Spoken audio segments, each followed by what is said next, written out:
पक्षप्रमुखांनी शिवसेनेचे आमचे मुख्य नेते महाराष्ट्र राज्याचे तत्कालीन मुख्यमंत्री आणि विद्यमान उपमुख्यमंत्री हे असंवैधानिक उपमुख्यमंत्री आहेत अशा पद्धतीचा उल्लेख करून पत्रकार परिषद घेतली। खरं तर आपल्या सगळ्यांचं दुर्दैव आहे आणि महाराष्ट्राचं दुर्दैव आहे की माननीय एकनाथ शिंदे साहेब हे राज्याचे मुख्यमंत्री होते। मुख्यमंत्री म्हणून त्यांनी त्यांच्या कर्तृत्वाचा नेतृत्वाचा ठसा या महाराष्ट्रावर उमटवला।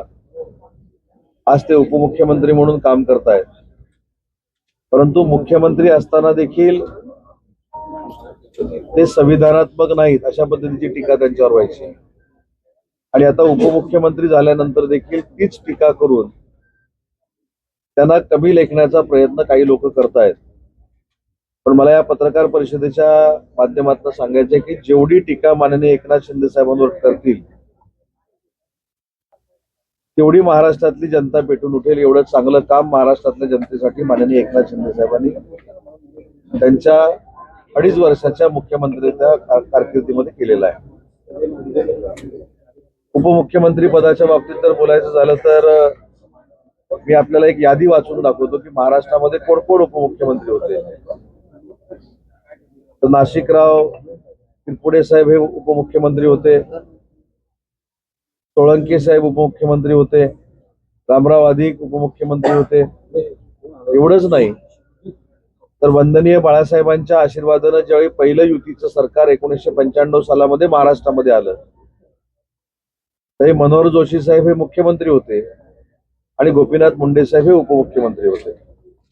त्याच्यानंतर छगन भुजबळ उपमुख्यमंत्री होते, विजयसिंह मोहिते पाटील उपमुख्यमंत्री होते, आर पाटील उपमुख्यमंत्री होते, अजितदादा उपमुख्यमंत्री होते, देवेंद्रजी उपमुख्यमंत्री होते आणि आता एकनाथ शिंदे साहेब उपमुख्यमंत्री आहेत।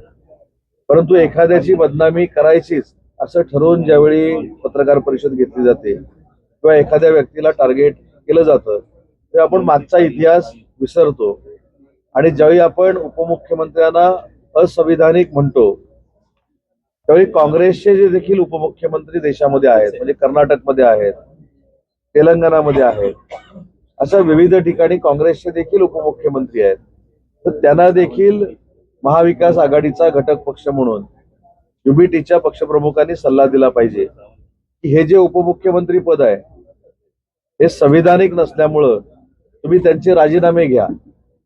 काँग्रेस सरकारमध्ये उपमुख्यमंत्री चालतात, मराठी भाषिकांवर ज्या ठिकाणी अन्याय होतोय, सीमा भागातल्या लोकांवर ज्या ठिकाणी अन्याय होतोय त्या काँग्रेस सरकारमधला उपमुख्यमंत्री चालतो, परंतु महाराष्ट्र राज्याचे लोकप्रिय उपमुख्यमंत्री आदरणीय एकनाथ शिंदे साहेब यांना चालत नाही।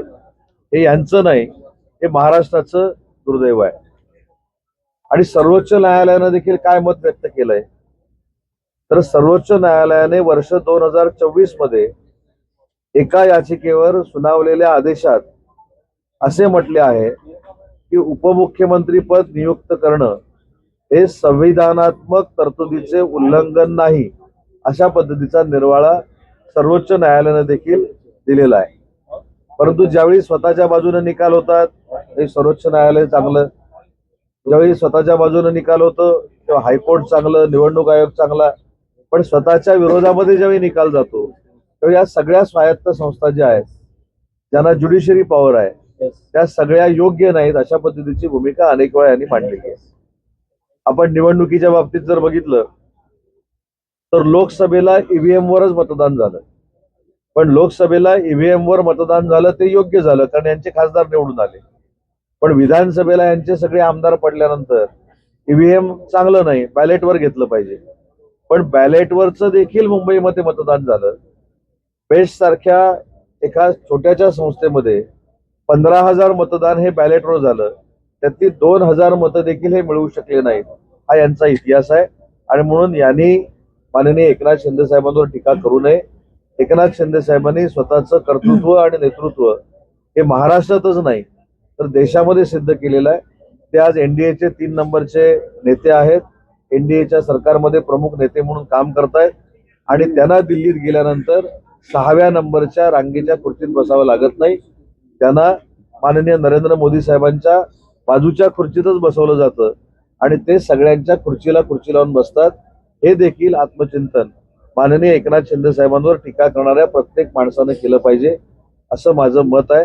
आणि म्हणून जे उपमुख्यमंत्री एकनाथ शिंदे साहेब शिवसेनेचे मुख्य नेते आहेत, आमचे मार्गदर्शक आहेत, ज्यांनी स्वतःच्या कर्तृत्वाचा ठसा या महाराष्ट्रावर विकासात्मक उमटवलेला आहे, त्यांना कोणाच्याही सल्ल्याची आवश्यकता नाही.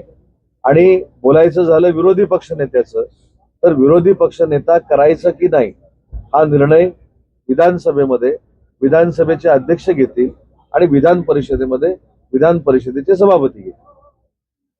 त्यांचं असं म्हणणं आहे की विरोधी पक्ष नेते